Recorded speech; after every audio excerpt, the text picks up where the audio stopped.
Bendito Padre, te damos gracias por el privilegio de tener acceso directamente al trono de tu gracia. Henos aquí esperando recibir de ti dirección, guía, enseñanza, esperanza, ministración, consuelo, todo aquello que necesitamos para vivir esta vida plena que tú deseas para nosotros y que solamente a través de conocer tu palabra podemos alcanzar. Gracias porque una vez más tu tesoro se abre para nosotros y encontramos que cada palabra que se encuentra escrita en este maravilloso libro tiene un propósito, tiene un significado, tiene un poder además de transformar nuestras vidas, de llevarnos a la felicidad, de llevarnos a esa vida plena, como tú has planeado siempre para nosotros, tus hijos.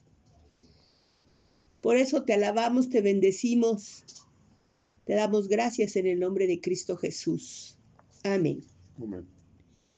Bueno, hoy les quiero presentar una pequeña porción de la Biblia. Hoy sí vamos a leer mucha Biblia. Ustedes no, ustedes ahorita la escuchan, yo la tomé notas directamente de la Biblia, se las voy a leer. Y posteriormente, si ustedes quieren todavía sacar más jugo de esta pequeña porción que yo les voy a presentar, les aseguro, lo sé, que todavía hay muchísimo aprendizaje, muchísima dirección, muchísimo tesoro que extraer de ella.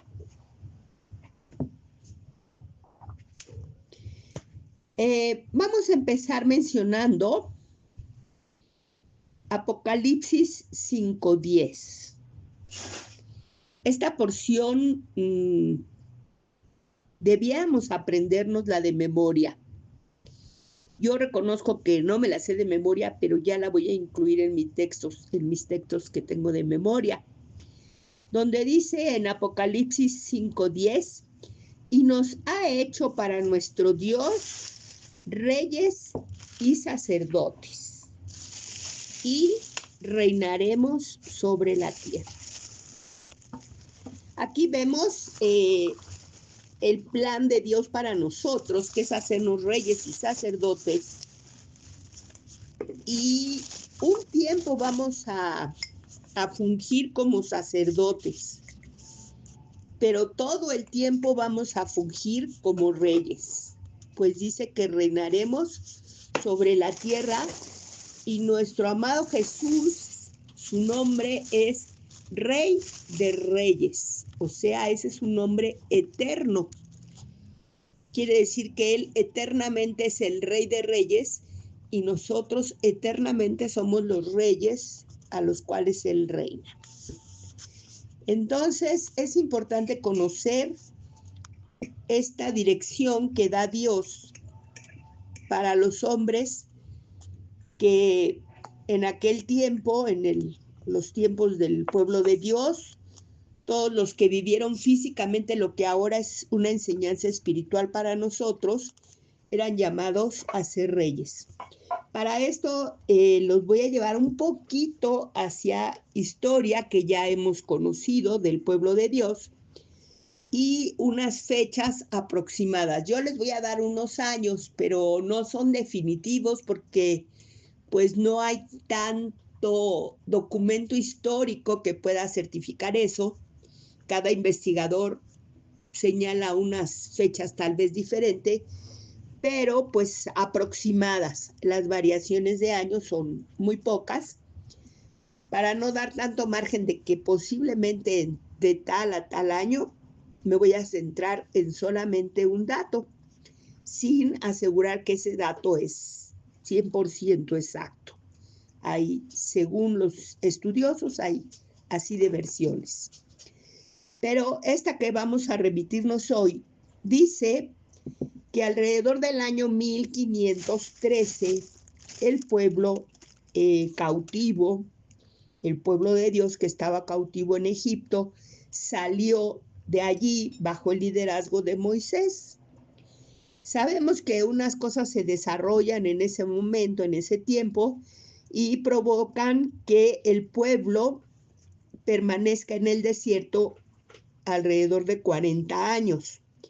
Por lo tanto, alrededor del año 1473, ellos entran a la tierra prometida.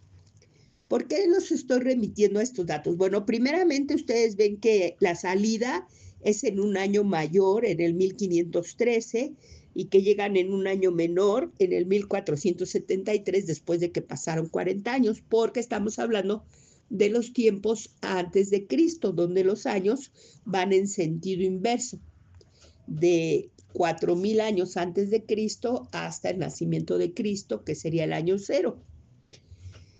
Entonces, esto es porque vamos a hacer mención a una palabra que Moisés recibió y imprimió, dejó constancia en el Pentateuco, en esos primeros 5 libros que escribió Moisés, que eso se llevó a cabo durante el tiempo que estuvieron en el desierto, durante estos 40 años. Y allí se da una instrucción y vamos a ver cómo a Dios nada le sorprende. Dios está preparado para todo.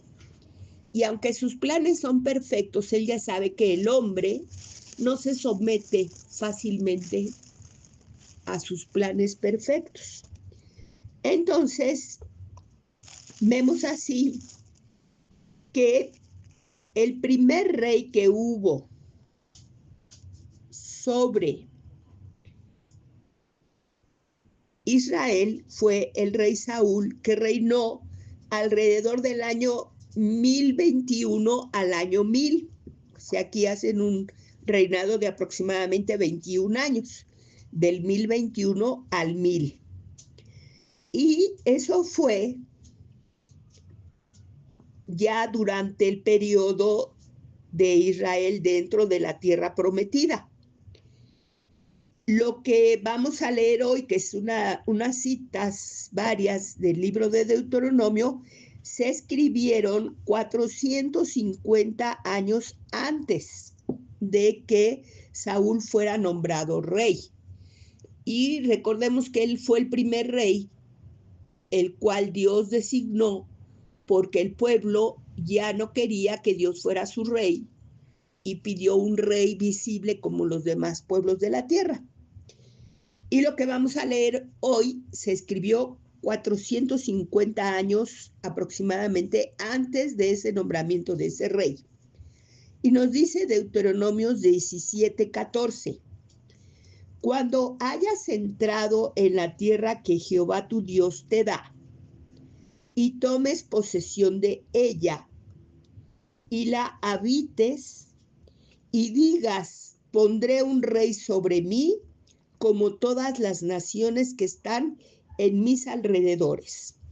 O sea, como con una anticipación de 450 años aproximadamente, Dios ya estaba diciendo cómo sus hijos iban a actuar ante ese reinado de Dios. Lo iban a rechazar por un reinado de un hombre. Y entonces él procedió a dar las instrucciones de cómo debería ser ese nombramiento.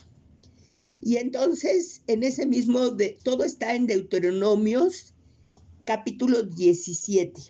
Vamos a leer del versículo 14 al versículo 20.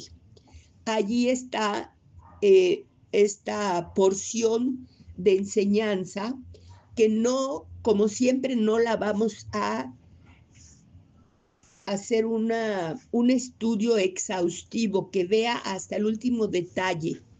No, nos vamos a enfocar solamente en una pequeña porción de enseñanza que brinda este pasaje. Por eso les digo que ustedes quedan en libertad de acercarse nuevamente y leerlo y buscar muchísima más dirección y enseñanza de parte de nuestro Dios. Pero entonces dice en el versículo 15, 17, 15, ciertamente pondrás por rey sobre ti al que Dios escogiere de entre tus hermanos. Pondrá sobre ti rey, sobre ti no podrás poner sobre ti a hombre extranjero que no sea tu hermano. Lo voy a volver a leer. Dice, ciertamente pondrás por rey sobre ti al que Dios escogiere de entre tus hermanos. Pondrás. Rey sobre ti no podrás poner, está mal leído otra vez, perdón. Ciertamente pondrás por rey sobre ti al que Dios escogiere de entre tus hermanos, pondrás rey sobre ti. No podrás poner sobre ti a hombre extranjero que no sea tu hermano. Allí del versículo 16 y 17 hay una serie de instrucciones de las cosas que el rey no debiera de hacer. No debiera de atesorar oro y plata, no debiera de llevar al pueblo a Egipto, no debiera de enviar a Egipto a hacer negocios, no debería de tener caballos de Egipto, varias cosas que se prohíben ahí en esos dos versículos. Y nos vamos al versículo 18. Y dice, y cuando se siente sobre el trono de su reino, entonces escribirá para sí en un libro una copia de la ley del original que está al cuidado de los sacerdotes levitas. Aquí está dando una instrucción de lo que el rey debe de hacer en cuanto se siente en el trono de su reino. En el 19, y lo tendrá consigo y leerá en él todos los días de su vida, para que aprenda a temer a Jehová su Dios, para guardar todas las palabras de esta ley y estos estatutos, para ponerlos por obra. Y el versículo 20, para que no se eleve su corazón sobre sus hermanos, ni se aparte del mandamiento ni a diestra ni a siniestra, a fin de que prolongue sus días en su reino él y sus hijos en medio de Israel. Todas estas instrucciones eran para el rey. Veamos que dice que cuando haya el pueblo entrado a la tierra que Jehová le da, sabemos que esta es la tierra prometida. Y no es solamente esto un mensaje histórico, una compilación de datos históricos, porque sabemos que nosotros también tenemos una tierra prometida. Dios nos llama a poseer una tierra prometida. Y nos dice, porque estos mensajes era para que ellos los vivieran físicamente y nosotros ahora espiritualmente. Dice, y tomes posesión de ella, de esta tierra prometida, hay que tomar posesión. Para que ellos tomaran posesión de esa tierra había que llevar a cabo varias batallas, siguiendo siempre la dirección de Dios, algunas veces una instrucción como en la de Gedeón, absurdas, increíbles, maravillosas, milagrosas, y así sigue siendo en nuestra vida. Y la habites.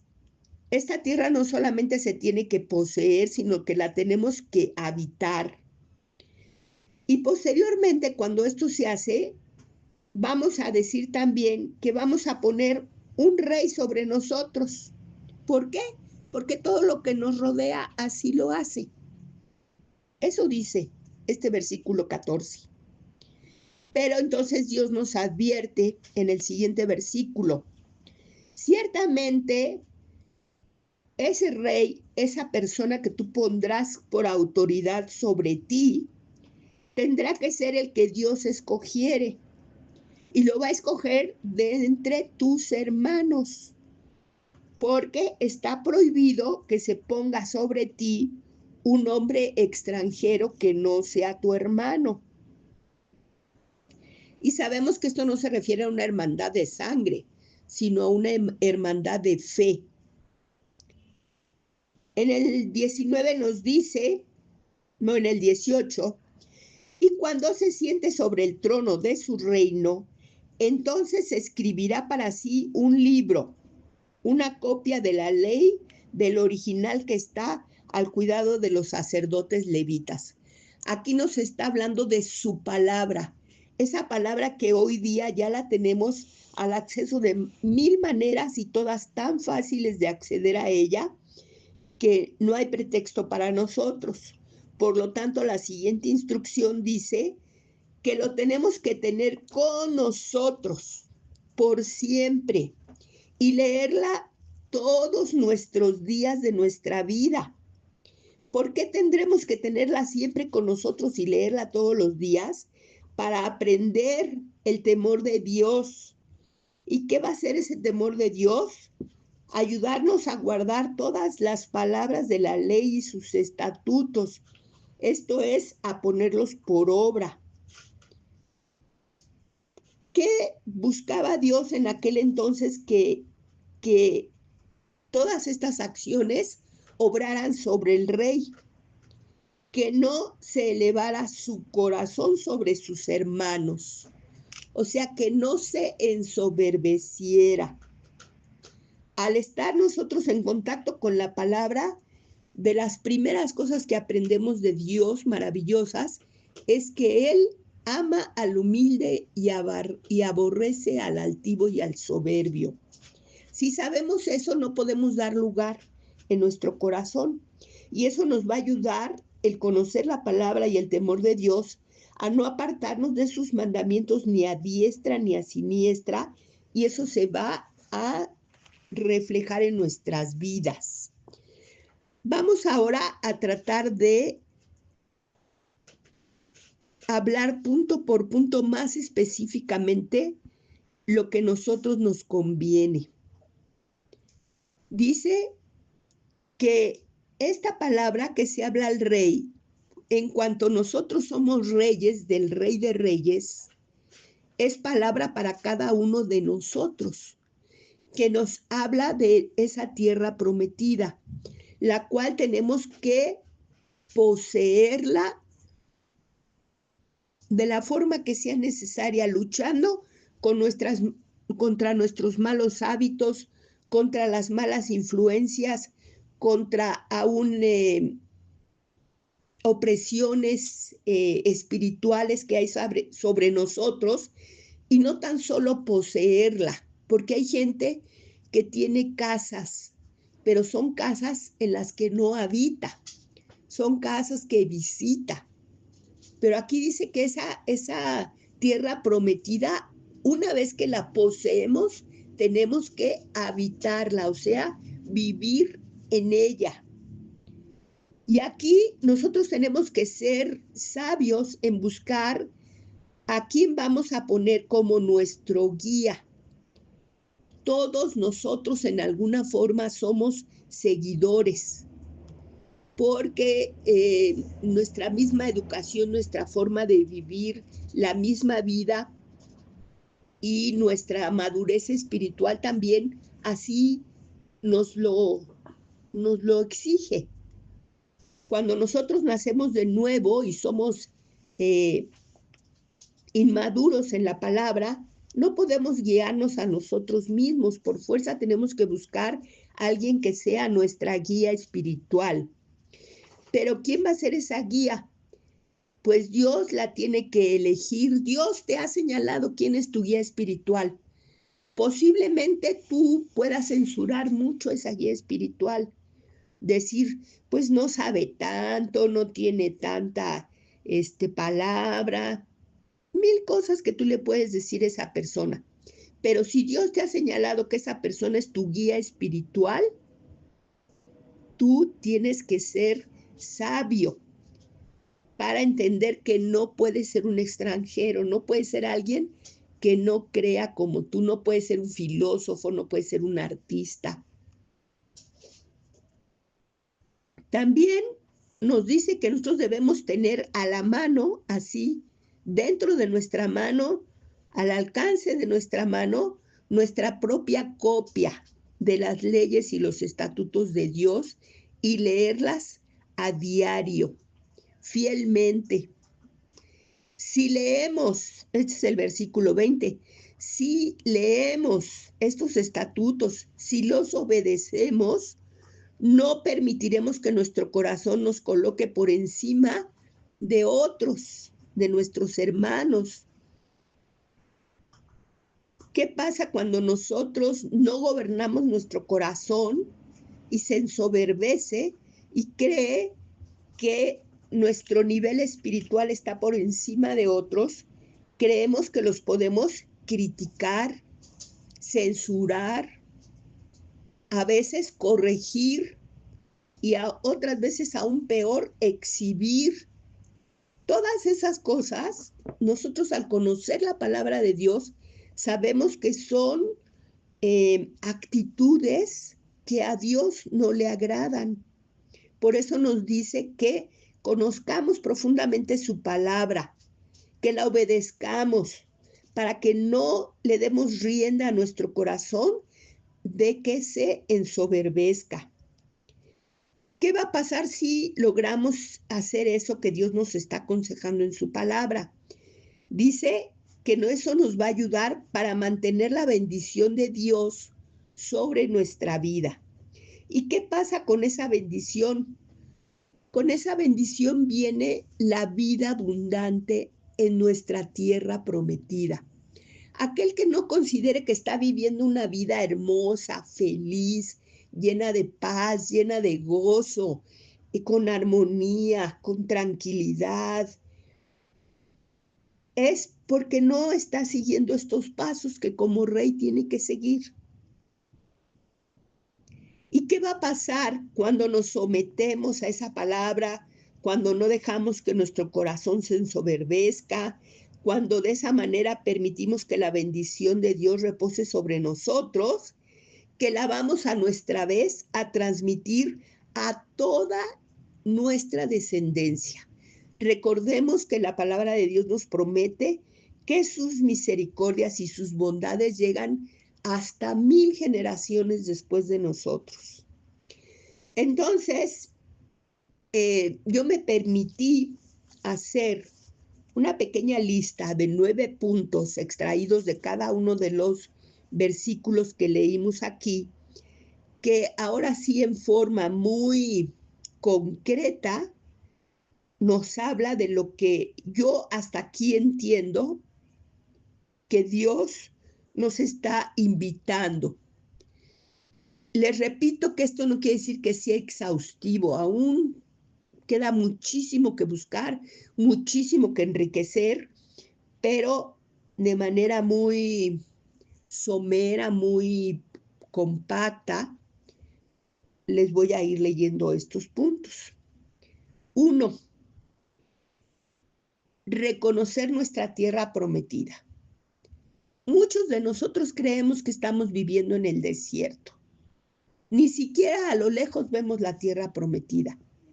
Y esa no es la voluntad de Dios. La voluntad de Dios era de inmediato introducir al pueblo a la tierra prometida. ¿Qué es lo que impide que entremos? La falta de fe, la desconfianza, el desconocimiento, el creer que gigantes y cosas que vemos delante de nosotros, poderíos y todo eso, va a ser más grande que nuestro Dios porque no lo conocemos a fondo. Entonces, eso es lo primero, reconocer nuestra tierra prometida, porque una vez que la reconozcamos, que sí existe, que sí está allí, que es de las cosas que Dios quiere darnos de inmediato, el punto 2 es que tenemos que actuar para poseerla. Ya hablábamos de guerras espirituales, guerras contra costumbres, luchar contra nuestra propia mente cuadrada, que a veces tenemos demasiado formada conforme al molde del mundo. Punto 3. Esta tierra prometida es para habitarla, no para visitarla, para vivirla cada día. Número 4. Cuidar a quien le cedemos el poder sobre nuestra vida. Y este poder lo cedemos de muchas formas, por medio del matrimonio, por medio de los negocios, por medio de simplemente de las simpatías. A veces escogemos a alguien que nosotros vemos como una maravilla y le invertimos tiempo, dinero y esfuerzo. Entonces hay que tener mucho cuidado a quién le cedemos el poder sobre nuestra vida. De lo más importante es nuestro mundo espiritual. Tenemos que estar seguros que nuestra autoridad espiritual es la que Dios ha decretado que sea nuestra autoridad. Si tenemos esa seguridad, no debemos apartarnos ni a derecha ni a izquierda, ni dar lugar a la duda, ni dar lugar al rechazo, ni dar lugar a tantas cosas que Satanás va a tratar de hacer para desviarnos de esa guía. Enseguida, punto 5, buscar la palabra como alimento espiritual y deleitarnos en ella. 6, tomar esa palabra como norma de vida, tiene que regir cada acción de nuestra vida. Si lo hacemos, llegamos al punto 7, que es mantenernos humildes. 8, si somos humildes, cada vez seremos más bendecidos, más prosperados y exaltados, pero por Dios, no por nosotros mismos. Y si logramos esta conducta, que es la que a Dios le agrada, el punto 9, heredaremos a nuestras generaciones ejemplo y bendiciones hasta por 1000 generaciones. Somos reyes, somos sacerdotes. El ejercicio del reinado va a ser eterno, por lo tanto, tenemos que tomarlo con responsabilidad, aprender qué clase de reyes Dios está nombrando y llevarlo a una realidad.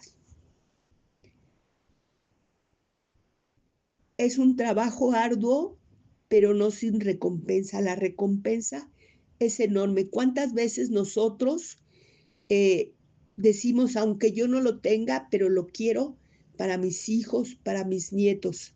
Y aquí, al hacer estos pasos, vamos a tener bendición, prosperidad, vamos a ser fructíferos en lo material, pero mejor aún en lo espiritual, y dejaremos un ejemplo firme, permanente, profundo en nuestras generaciones, a la vez de la bendición. Vamos a despedirnos. Maravillosa palabra, maravillosa. En unos 6 versículos tienes tanto llamado, tanta enseñanza, tanta riqueza, tantas promesas para nosotros, que nos es difícil hasta captarlo, tal vez. Nos parece abrumador.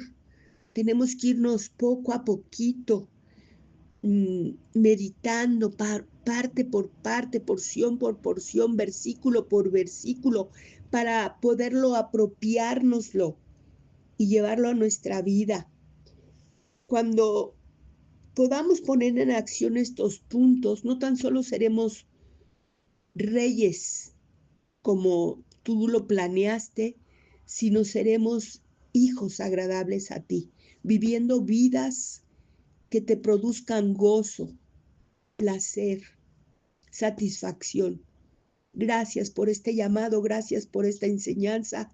Como siempre, nos despedimos con gozo, con alegría, con esperanza, porque nos hemos llenado espiritualmente, nos hemos alimentado. Por eso te alabamos y te bendecimos en el nombre de Jesús. Amén.